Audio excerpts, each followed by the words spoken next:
This is BP40, and I'm going to take you guys through a few of the questions that I've received and some of the things that I've learned about my new RED V-Raptor. There's still a lot to be learned about this camera. It's just coming out. I'm one of the few people who has one in my possession.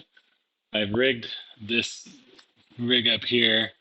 I have my, so first off, the Red Touch DSMC3 monitor is not out yet. Love to get that. I ordered that. Love to know when that's coming out. So until then, I rigged this. I have this weird top handle here because there's also no available top handle. This is the best thing I could think of because of the spacing here. It's not a very standard spacing, and there's no top plate. So I've rigged this up. It can sort of function as a top handle. You could attach an easy rig here, and at least I have like some monitor articulation here. But yeah, definitely can't wait until I can get my hands on the new Red Touch. I ordered one. Should be coming who knows when. Let me know. I have the wing grips. These are actually really awesome because it's nice and balanced due to the position, the central position on the camera. And let's see, I have these IDX batteries. These have been working really well for me. They're 150 watt hours. I've been getting about 2 to 3 hours of use out of these. And right now I have my Teradek Motor X motors hooked up to the Control 3.1. So you can see, and the zoom.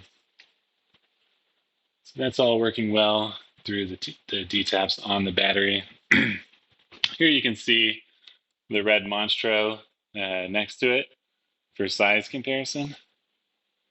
Let's see, let's try it like this. You know, the Monstro is still a very compact camera, but this V-Raptor is a little more compact. However, there are things that I'm missing about the Monstro. Like, for example, I love the sync port, easy timecode sync, the control port, great for, remote start stop, and also just any kind of RCP control, which on the V-Raptor they have improved since they have this much better Wi-Fi. So like, I guess they're anticipating that people to use the app instead. But I do love the Red RCP. I'm not sure if that's coming back in any way, or maybe it is available on the V-Raptor. I don't know. And then I've also got this external cable to BNC. So this is what they're having you use for timecode sync right now. So this is definitely not as good as the sync cable was for timecode sync. However, the benefits are this new right here you can see the audio port. This is a lot more advanced than what has been available on previous Reds. You can do breakout cables, you can do 3.5 millimeter, you can do 2 phantom powered XLRs. So that's awesome. I definitely want to get the dual phantom powered XLRs, and it mounts like right here, really streamlined. So that's going to be sweet. Let's just get a look at it. Let's talk about the cards.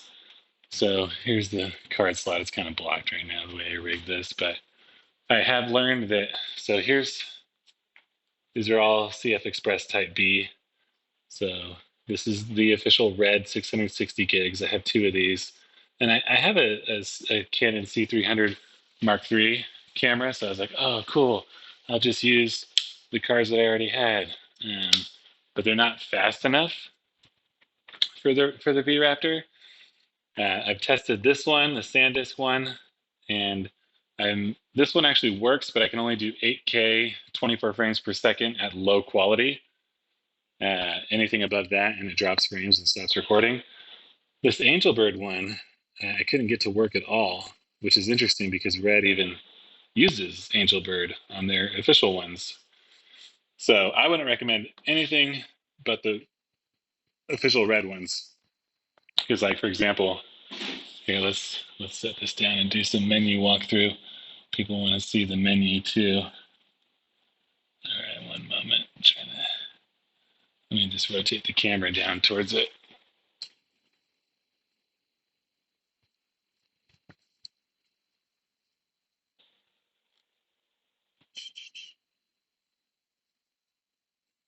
All right, so So here's the menu. Like if I do frames per second, so right now I'm at, let's look at project. And right now, I want to elevate this some. One moment, people. One moment. I want to give you a good shot here. I'm very busy right now, so sorry that I can't give you like a proper video. But this will have to do. All right, so we have format. Like let's say we want to be format, select, say this vision 8K. Yeah, let's say we want to do, here's the full sensor, 8K 17:9. And let's go back. Let's change the, let's just do solid frames, 24 frames per second. All right, now let's see if we can do the 120. So here's 120 frames per second, 8K. Let's just do a quick card test. So I'm going to press record, and it's rolling. That's pretty amazing. 8K at 120 frames per second, R3D. I don't know if it's allowing me to do, let's check if it's, what quality it allows. Probably only low quality, I'm guessing. Let's look at that. All right, so we're going to go back into project R3D quality. Yeah, see, at that frame rate, it's grayed out. So yeah, you can only do low quality. That's as I suspected. That's a lot of data running through the system. Let me just fix this a little bit. Okay. Want to make sure I get you guys a good shot of this. All right, so now let's go back and let's change this back to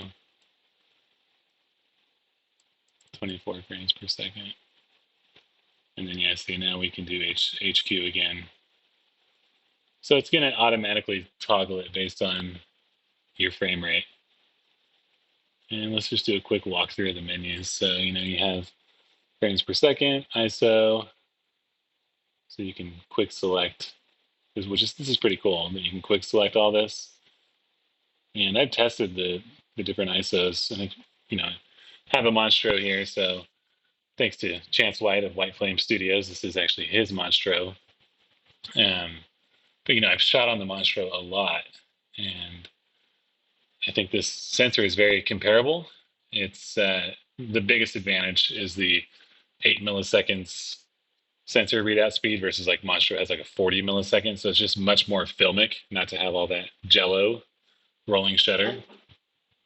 And like I'd say the dynamic range looks pretty similar to me. The color science looks, it really looks a lot like a Monstro, like the same as a Monstro. It doesn't use OLPFs, so I'm not sure if you like compared it with a Monstro with a low light OLPF, would that have cleaner shadows than this sensor, or is this sensor just like no OLPF going to trump it or be as good regardless of the OLPF on the Monstro?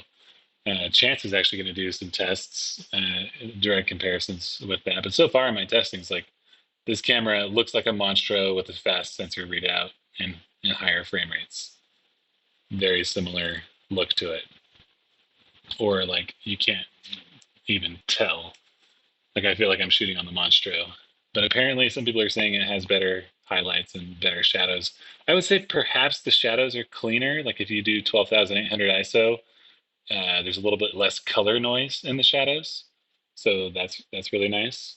But again, without doing a head-to-head, that's all purely conjecture. All right, so now we have shutter angle, and that's how that looks. Then we have white balance. So these little quick selects are really nice to have, so you don't have to always go through the menu. And I do enjoy having the two SDI outs. and you can independently, like, so for example on SDI1, like, see it breaks out, so you could say you could do like a clean feed on one SDI, um, and, like, an overlay mode on the other SDI. Really gives you a lot of options there. Like, that's really nice. I don't know why the frequency is. I would do 60 hertz here. All right, anyway, so you have like live stream settings. That's new. I've not played with that. I don't do a lot of live streaming, or any for that matter. Your guides. I would say the fan is quieter on this camera. It's like, if we look at, let's just go through each menu here. I'm just gonna run through it so people can see.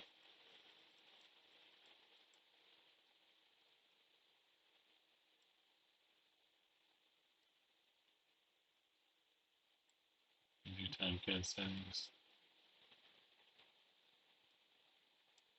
These are pretty robust time code settings.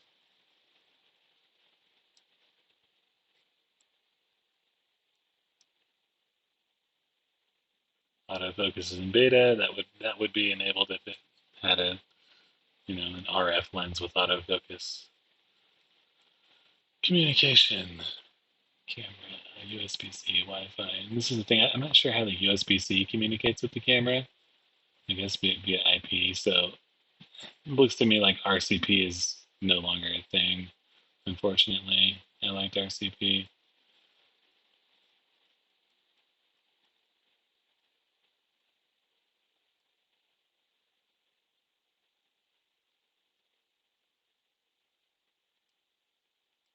I think that's it there. I did want to show you, let's see, system settings. Do we look at these? I'm not sure if we look at these. I'm trying to find these user settings.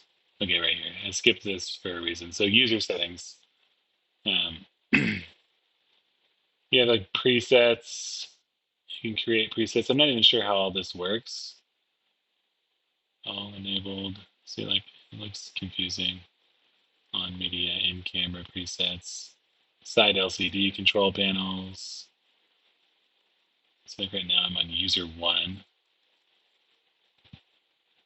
Now here's the thing I'm confused about.